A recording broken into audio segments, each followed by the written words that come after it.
Good morning, everyone. Welcome to CGU's Public Sector Leadership Webinar Series. My name is Regina Wang. I'm very happy to be here to greet you this morning. And without further ado, I'd like to introduce our speaker today. Our speaker is Dr. Michelle Bligh. Dr. Bligh is the Dean of the School of Social Science, Policy, and Evaluation, and also the Professor of Organizational Behavior at CGU.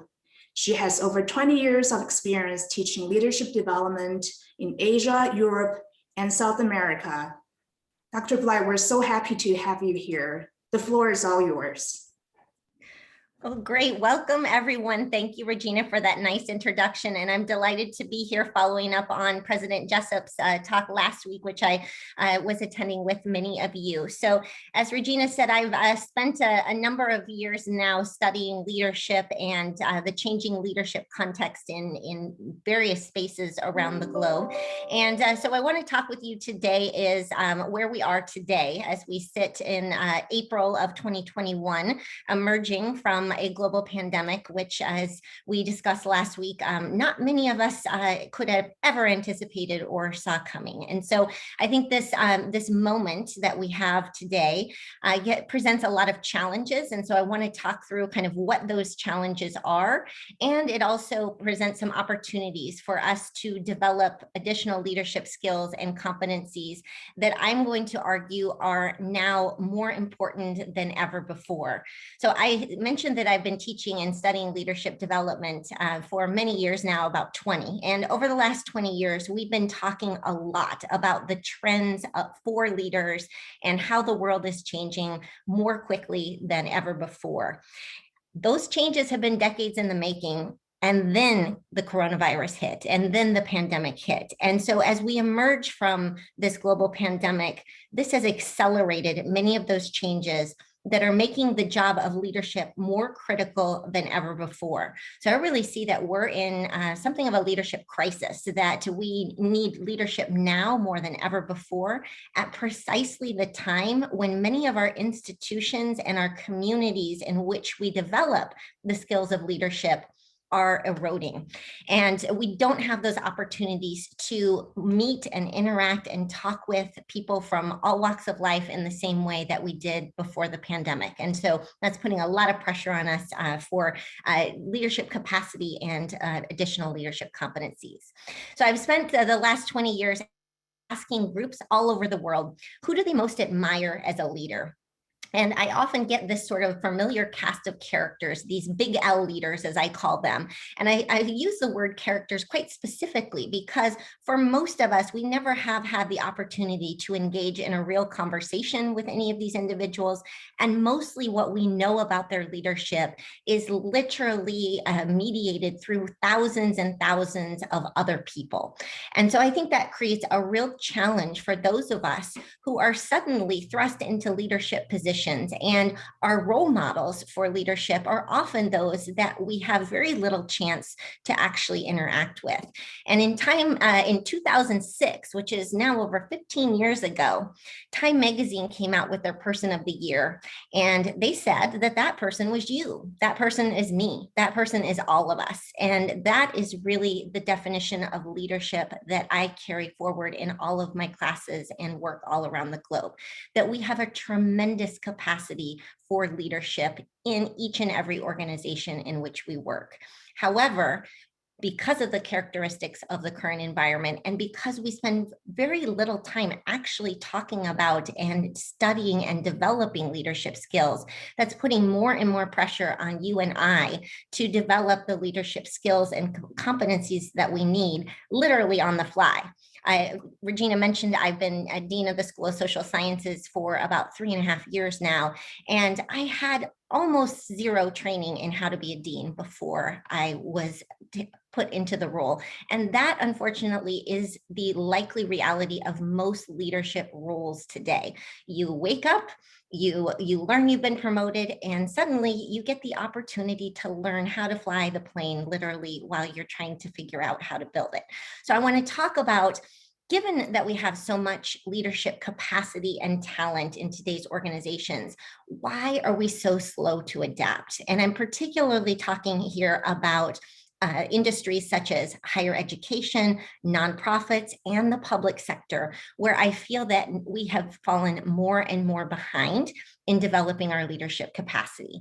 Why? Because in part, leadership is harder today than it ever has before. The change is coming faster and faster, and the organizations in which you and I work were not designed for change and innovation. They were designed primarily for reliability and consistency. And that creates a huge disconnect in how we're facing leadership changes at the end, and the ability to and need to adapt at the same time that we tend to continue to foster technical skills and functional skills and your ability to do your job well over leadership skills. And all of this was before COVID-19, before Black Lives Matter, before the storming of the US Capitol, before the impeachment, before the election. As Len said last week, it's literally like we have experienced the Spanish flu, coupled with the Great Depression, coupled with the Civil Rights Movement, all in the last year together.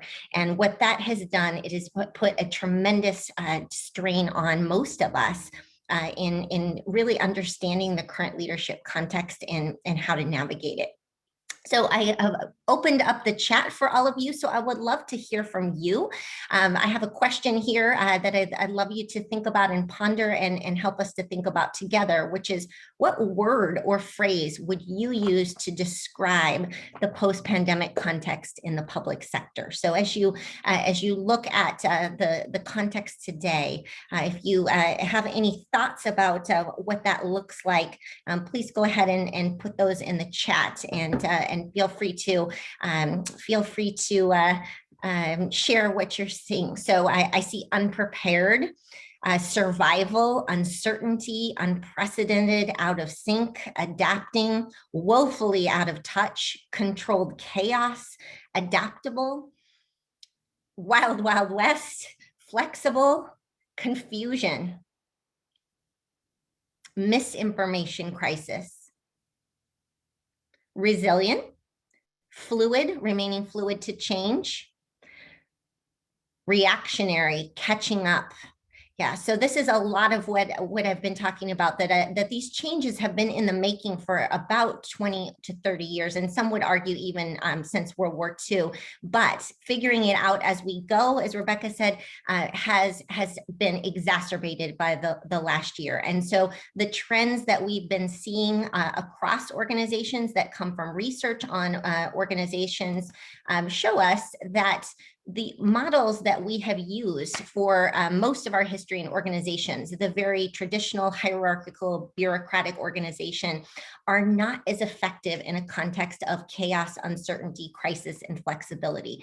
And so for about the last 20 years, we've been seeing this emphasis on new organizational models and new ways of interacting in organizations that are trying to get us to respond more fluidly and more and have more adaptation. So all of this is leading to the pressures on all of us to adapt more quickly. Today's organizations are more networked than they ever have been before. You have more relationships within and across aspects of your organization than your ancestors even 20 or 30 years ago did. Our organizations today are flatter on average than they have been in the past, which means we have the same number of leaders that are managing more and more groups of people. So that means you just numerically have more folks to manage than you would have had in the past. We talked about flexibility, rearranging. So a lot of pressure on our organizations to be flexible, adaptable. We have the most diverse organizations that we've ever had in history. So figuring out how to work with and across the most diversity we've ever seen in ethnicity, age, sexuality, religion, political beliefs, whatever you want to put on the spectrum of diversity, it is more than we've ever seen in literally in human history. And we also have to be more global citizens today. So we have to think about not only what's happening in our organizations, but we have to pay attention to what's happening in China and Asia and Europe and South America, and think about how we may and our customers and our employees are feeling and adapting to those pressures as well. So all of this is to say what you already put in the chat. your job isn't what it used to be. Today, it's bigger, it's more complex, it's faster, it's harder.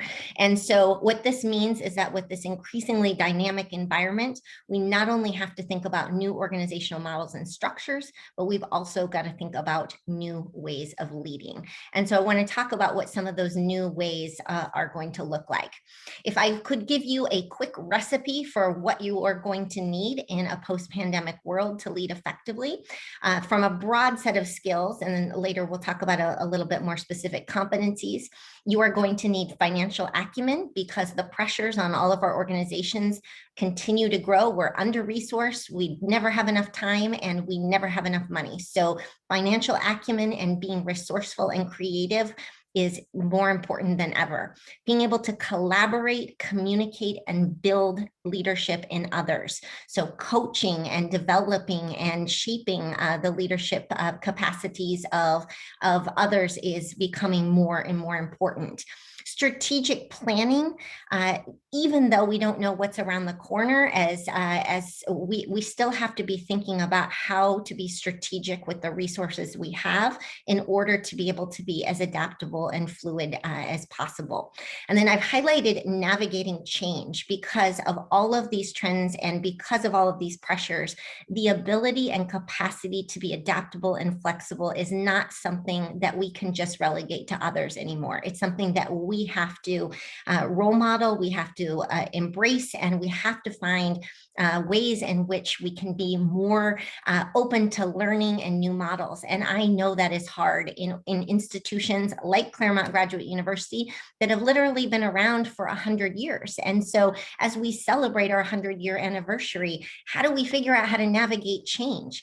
Len talked about some of the ways that we have been transformed just in the last year, that quite frankly, if you had interviewed me as dean about March of 2020, I would have never have believed possible. So navigating that change and being more resilient and understanding how adaptable actually we really are as humans is something that I think all of us can embrace, even in the public sector, even in very traditional and conservative organizational models. And then we also need to bring a commitment to diversity and really including diverse perspectives and a curiosity as leaders that we need to role model learning and change and trying new things and making mistakes if we ever have any hope of encouraging our followers that it's not going to be too scary or risky to do so. And I want to recognize that we're doing that we're having a really difficult mental and sort of emotional response as we emerge from this pandemic. This is a survey, two surveys actually from the APA Stress in America, as well as one from Human Resource Executive, reporting that almost 90% of American workers are experiencing moderate to extreme stress, that we have felt a real loss in productivity due to the pandemic, either an hour or two a day, which is stressing us out as well. And nearly 8 in 10 employees across both of these surveys indicated that the COVID pandemic is the most stressful time of their entire professional career. So we're seeing stark increases in prescriptions for antidepressants, anti-anxieties, insomnia medications. All of these is to say that we are not emerging from this pandemic feeling rested, calm, and connected. In fact, the opposite is mostly the norm for all of us. So I'm going to talk about some ways that we can cope and help others in our organizations to cope more effectively with some of these realities. So some of the hard truths about change that I think as leaders, we need to be much more open, honest, and forthright about, which is change is always transformative and it always involves some kind of learning that is psychologically painful. And we can only punish or eliminate old practices to some degree, but actually new practices and new ways of learning can only be adopted if they're successful, they're celebrated, and they lead to more satisfaction. So we have to really be, I believe, forthright about the fact that the world is changing incredibly quickly. And as human beings, that's going to be difficult for us. That's going to be difficult for each and every one of us in every organization in the world right now. And we have to find ways for people to deal, process, and really have outlets for the fear and anxiety that this change and the pandemic has caused. We know before the pandemic that organizational change is associated with a lot of fear and anxiety for folks. Fear that maybe I don't know how to do my job anymore. Fear I'm going to be punished for not knowing how to do my job. Fear of loss of my identity or group membership or team in a way that we used to work together. And that all of these things can often lead to resistance in the form of denying that change is happening, scapegoating or dodging or avoiding change, or maneuvering, bargaining, or even in dealing with engaging in political behavior in order to try to shape the change. And what I want to share and impress with all of you is that resistance is not always a bad thing. Resistance is reality that change is happening, and resistance can be very proactive in the sense that sometimes people resist change because they feel that the change is not the right way to go, or will have unintended consequences that as leaders we may not even be able to see. So having conversations about resistance to change is part of the tough work that we have to do as leaders if we're going to role model learning, growing, and changing in the context of these new realities. So the change really that I talk with a lot of my leaders and leadership classes about is really change from the inside out. Because if we look at all of these changes and we recognize that the pace has just continued to increase over our lifetimes, and especially over the last year, one of the things that can happen is that people can just shut down and shut off. I can't make a difference, so I'm just going to turn inward and focus on whatever it is that I can control, and that is not much. And so I'm just going to check out. I think that the opposite sort of growth and innovation and learning that we need to model as leaders is change from the inside out. So it starts with who we are as leaders. It's rooted in our philosophy, our purpose, and our personalities. And then once we have a foundation there, we can start to proactively influence our teams, our families, our institutions, and even our communities. And so at Claremont, we have, it's been about, I'm trying to think, almost 20 years now. Mihaly Csikszentmihalyi and Jean Nakamura established the Quality of Life Work Center at Claremont and founded the discipline of positive psychology. And so we focus a lot of research and attention on positive psychology, and focusing from a traditional approach, which is more of the classic, well, what's going wrong with work? What's going wrong with me? What are my weaknesses as a leader, and how do I fix those? What are my deficits? What drains me? Why is everything so hard here in organizations? And moving and shifting that conversation to a strengths-based approach, which is both personally and in our team, what's going well here? How do you contribute to what's going well here? What is best about who you are and what you bring to your role? What are your strengths? What qualities might you build upon? What engages you most during your day? So when you're thinking about how you're going through your work, how you're going back to work after this webinar, what are you most looking forward to? Looking at your calendar, what is the most exciting part of your work? And what is just draining and emotionally and psychologically not engaging you?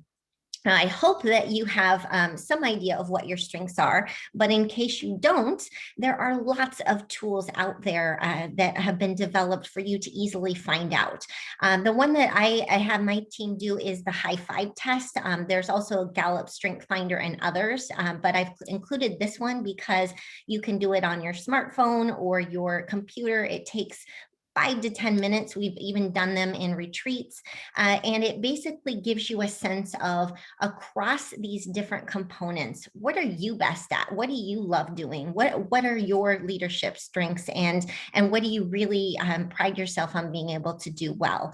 And so once you have a sense of what those strengths are, then it becomes a much easier process to think about how you can build on those, how you can have those be the foundation of your leadership work, rather rather than focusing on all of the things that are stressing you out and making you frustrated. And as leaders, we all have those things. We all have those realities of living in a complex world and working in complex organizations. But really focusing on those strengths, I think, is one of the most positive contributions of not only the positive psychology movement, but also some of the management gurus like Peter Drucker and others. So a long history of focusing on those strengths. And then once you have those strengths focused, I want to talk about 3 other sort of accessible techniques for leadership development that all of us can practice and improve upon. One is cultivating your sense of purpose. The second one is cultivating your gratitude. And the third is expanding your influence from the inside out. So I'm going to talk about each of those briefly before we open it up to the Q&A in a few minutes. So purpose. The purpose is really leadership for what? And I would argue, and decades of research would argue, that if you don't have a leadership purpose, then you actually aren't able to lead at all. You can manage, you can have exchange relationships with people, you can have a lot of positive impact in your organizations, but really leadership as a fundamental interpersonal influence relationship is grounded in your sense of purpose. Why do you come to work? Why do you do what you do? What do you care about? What really matters? How do you spend your time? And we have a faculty member at CGU, Kendall Cotton-Bronk, who studies purpose and primarily in adolescence. And she has found that even with teenagers, cultivating and putting them through interventions like this, where you are either interviewed or spend some time journaling on what your purpose is, have measurable and positive impacts on folks even years after the fact. So other ways of asking these questions about purpose can be, what do you want to be different about the world?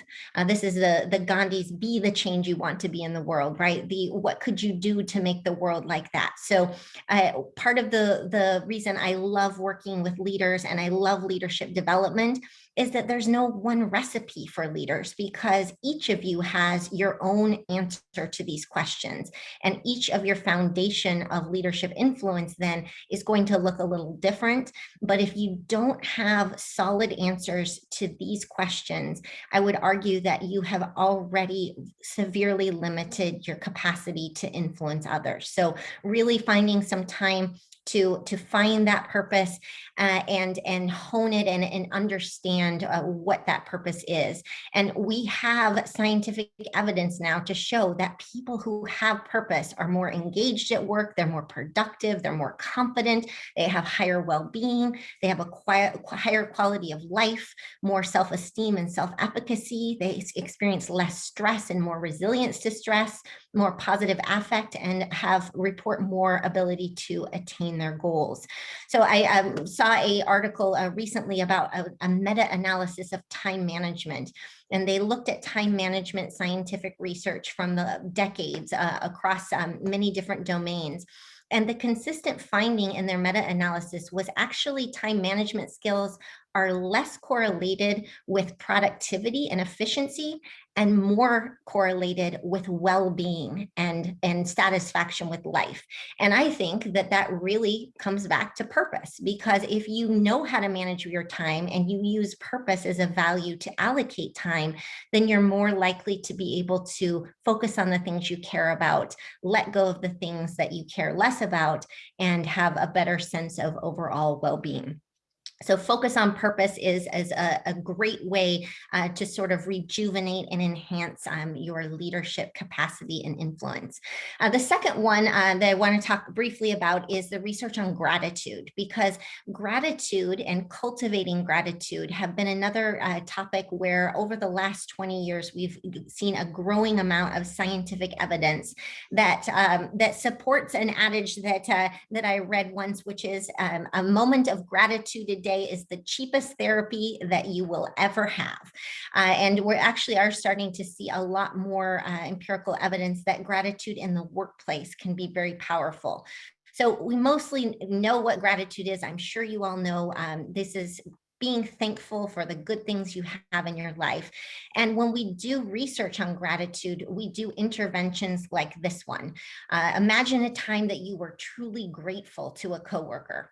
Who was that person? What did they do? What did you do as a result? Describe in detail as much as you can about the situation.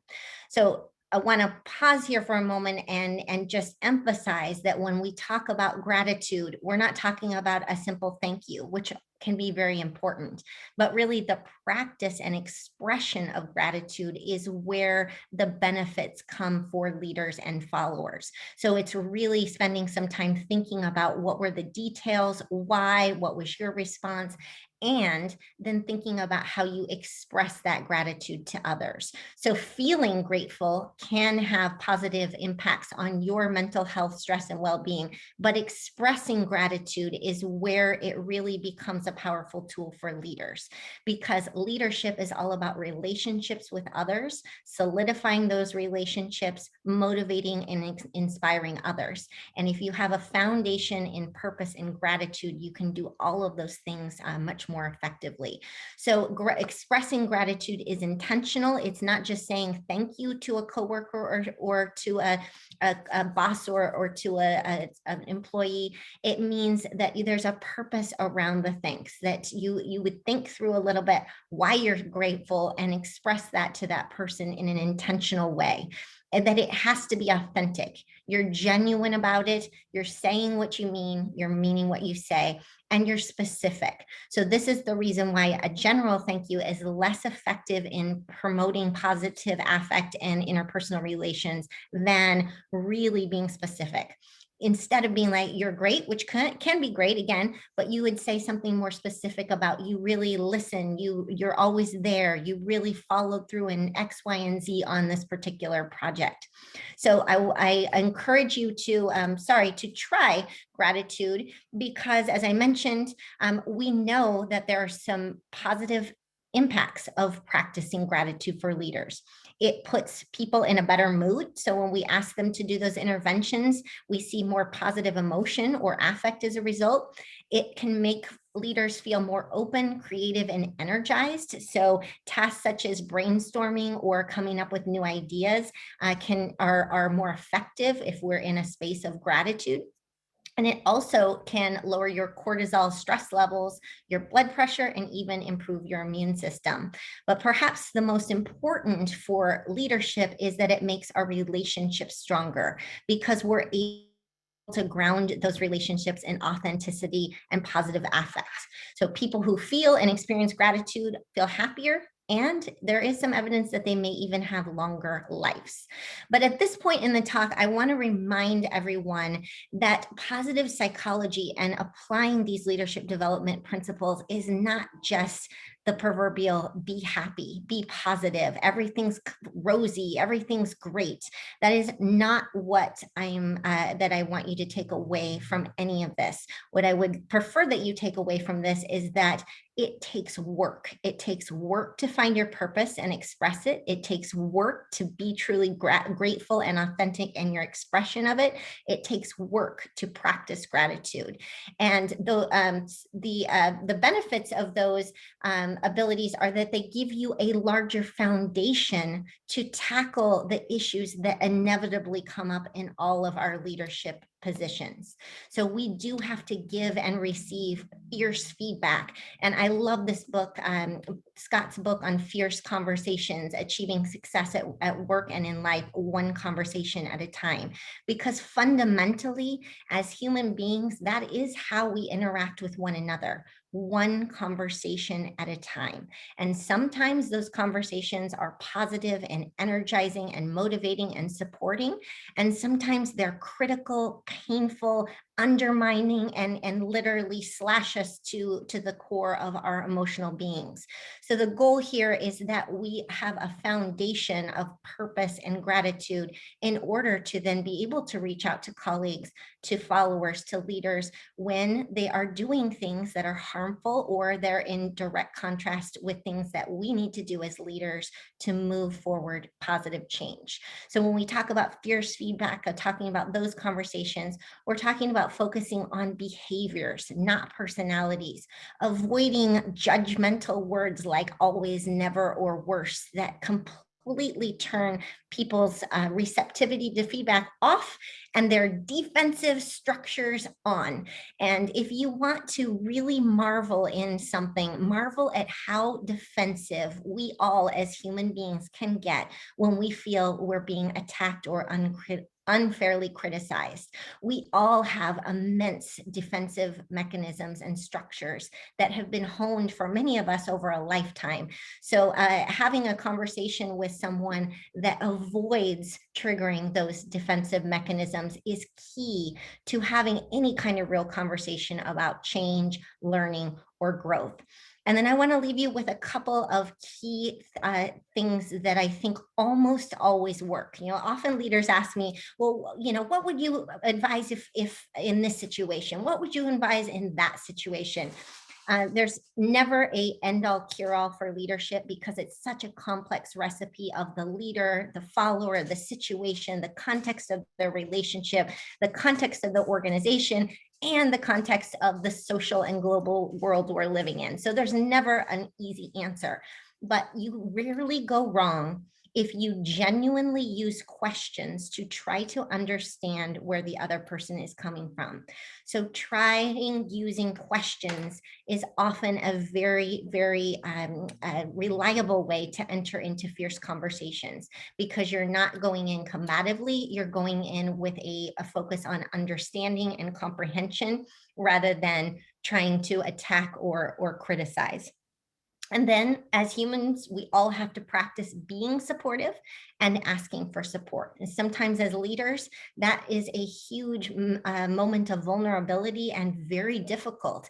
As you get more and more power and influence as leaders, it's often the case that top leaders have a rough time asking for support, have a rough time acknowledging that they need help, that they don't have all the answers. But for all of the contexts that we talked about with living through the last year, living through a pandemic, all of the rapid changes that we have experienced collectively as humans and as leaders, we all need support. None of us knows the answer. We all need more collective collaboration in order to solve these challenges together. And change never happens effectively in a top-down only way. We can direct people to change, but often top-down change just leads to more resistance, undermining, sabotage, or at best compliance. And that is not the way that real change in a post-pandemic context is going to evolve. And then finally, if there's one skill that you want to practice as a leader, I say it's listening. So all of us, and particularly today, when we have spent the last year really listening more in our bubbles of either ourselves or our close family and friends, we're now listening more to people that believe and share the same ideas, backgrounds, and opinions that we do because of variations in social media, algorithms, and different media sources. So really, if there's one skill that I wish that all of us could develop more extensively, it's in active listening.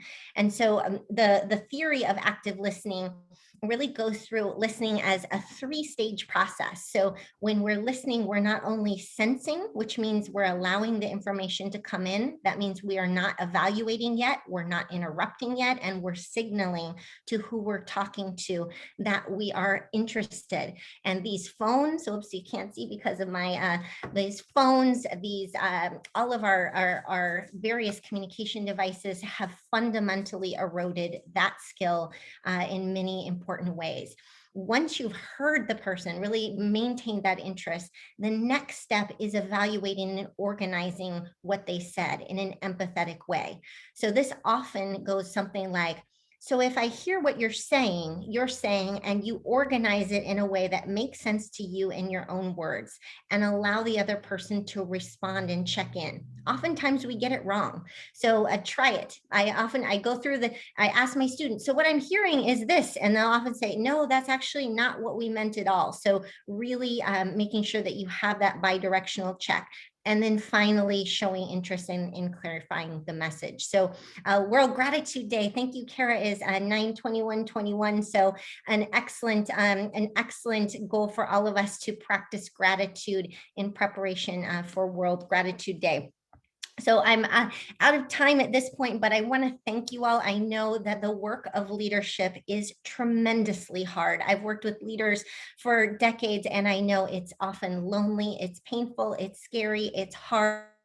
But I want to acknowledge that it's also the most rewarding job in the world. And it's a job that each and every one of us can embody and enact on a daily basis. So I just want to remind us, I love this poster, life is like riding a bike. To keep your balance, you must keep moving. And remember, there are lots of moments where we may want to stop, we want to fall over, but now more than ever, we've got to keep going, and we've got to keep supporting one another in a collaborative way to address these challenges and to make our return to the workplace in a post-pandemic way a more positive and hopefully rewarding one for all of us. So thank you so much, and I'll turn it back to Regina.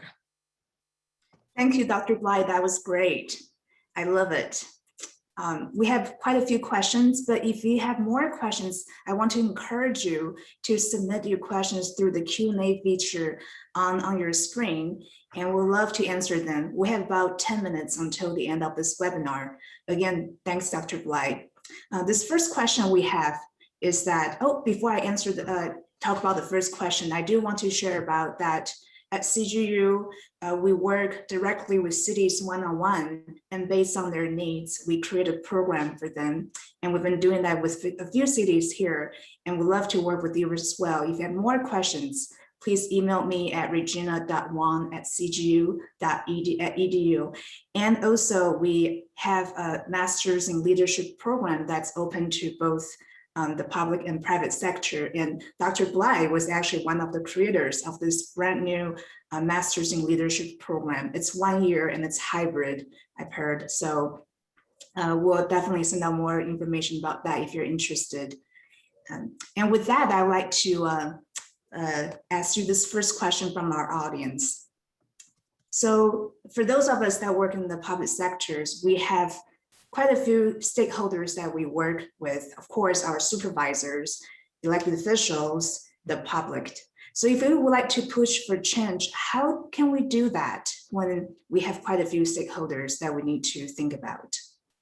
Absolutely. Great question. And I first want to acknowledge that collaborative change is the hardest mechanism, right? And so I recognize that most of us, and particularly most public sector leaders, have multiple and competing stakeholders that are and maybe in very different places when thinking about a particular change. So that's why I think that the skills and the competencies that we've talked about are more critical in these types of environments, because there is no way to just be authoritative or directive or even coercive in trying to institute change. What you have to do, and I love the metaphor of fire, is that each one of us is a little spark of an idea, right? And so you have that spark of idea in you. So your job is to get that spark to add some material from other folks in the organization or outside the organization and add some oxygen to it. And that is a building process. That means that you have to go to each one of those stakeholders or stakeholder groups, and you have to ask for their collaboration. You have to try to understand what their wants and needs are. You have to negotiate around when their needs may be different than yours. And so really, I love Jay Conger's model for influence in organizations, which is that never assume it's a one-time event, it's a process. Always assume it's coalition building, which means you're going to have to do that work with multiple stakeholders, spend that time to really understand, listen, empathize, and then you're going to have to change and integrate their feedback into your fire, into your spark, into your message. Otherwise, your spark is probably going to fizzle out faster than this webinar. So you really have to think about it as a process of building, engaging, adding, and finding who your champions are, and then finding who your I don't want to say enemies, but those who are the most opposed to what you're trying to do. And you have to understand why and what. And that's probably the hardest part, because that involves, engaging with folks that may have a very, very different sense of what the right avenues are for change. So I hope that answered your question. I'm happy to address any follow-up questions as well. Thank you, Dr. Bligh. The next question has to do with purpose. So there are two parts to this question. How do we rekindle purpose in our employees? And the second one is that if I would like to lead my group into this purpose exercise, how do I go about it? Do we debrief, so on? That's a great question. Thank you so much for asking it. So I think, there's two pieces to that, right? I think that the first, how do you help others find their purpose? And I think that in that process, it's really about asking people and giving people some space to talk about what they care about and what they're passionate about.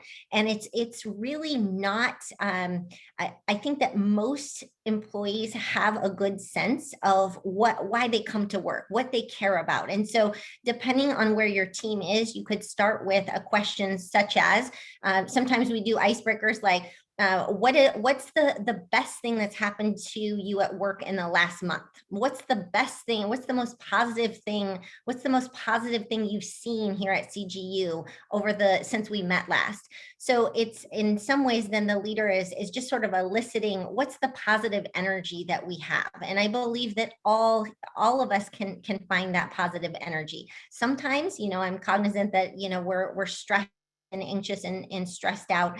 I think it's more important now that we then find those spaces and create those spaces for your team to talk about and to really be able to focus on what it is that they're passionate and excited about.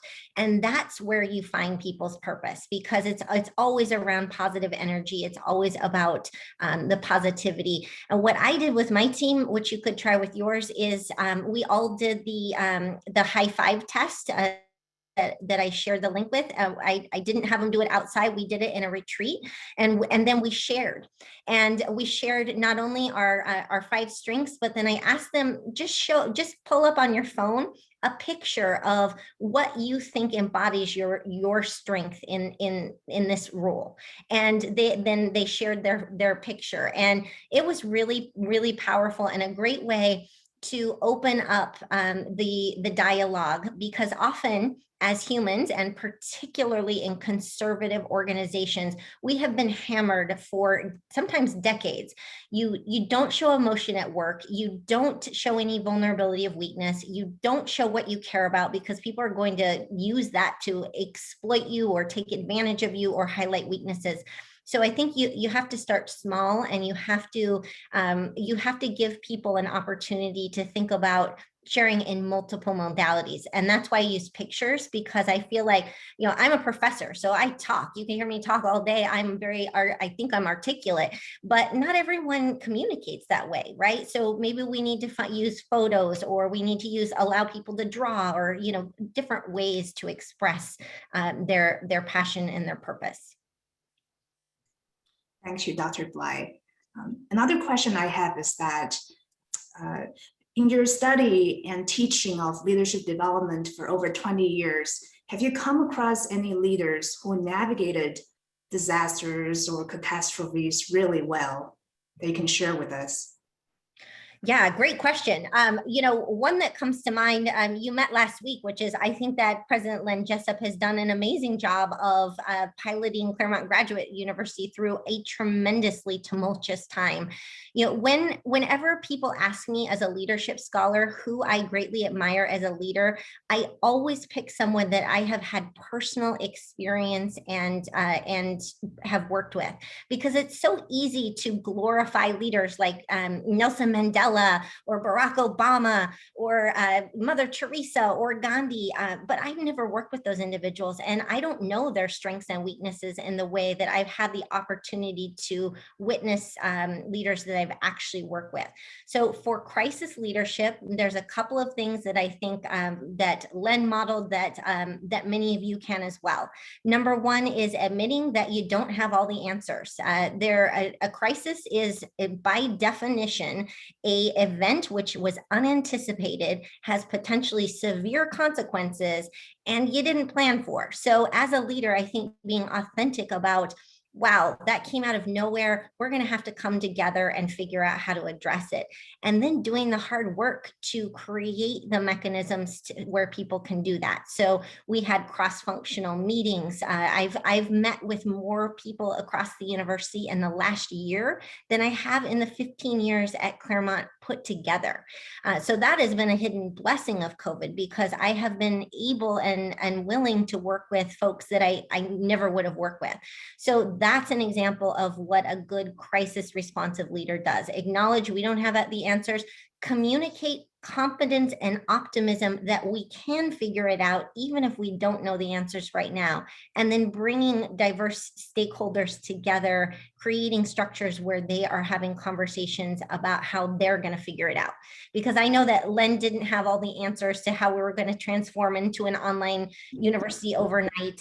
He didn't know how long COVID would last. He didn't know any of the things that any of us didn't know, but he did know the basics principles of leadership, which is that people want someone to look to, they want to be reassured, and they want some structures for how they can work together to help deal with the uncertainties and ambiguities in crisis. So being clear, having a plan, being open to the fact that that plan might change, which is where a lot of leaders get tripped up in crisis. They go, oh, we're going to do X, Y, and Z. And then all of a sudden they do Y and they go, oh no, Z is not going to work. And they don't communicate or share or be transparent about that Z is going to be a complete disaster. And so we're changing to W, and then people get alienated. They get resistant, and they lose trust and faith that the leaders actually knows what they're doing and has their best interests at heart.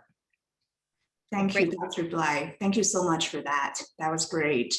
And we're at the end of our hour today, and I know there are more questions, so I hope that we answer them sufficiently. But if you'd like to have deeper conversation, feel free to email me, email Dr. Bligh. I will email out her slides after today, and also the recording as well. And with that, we'd like to say goodbye and see you next time, next Tuesday. And it will be Dr. Stephen Gilliland talking about fair leadership, how to overcome perceptions of injustice. We're looking forward to having you again. So see you next Tuesday. Take care. Thanks, Regina. Take care, everyone.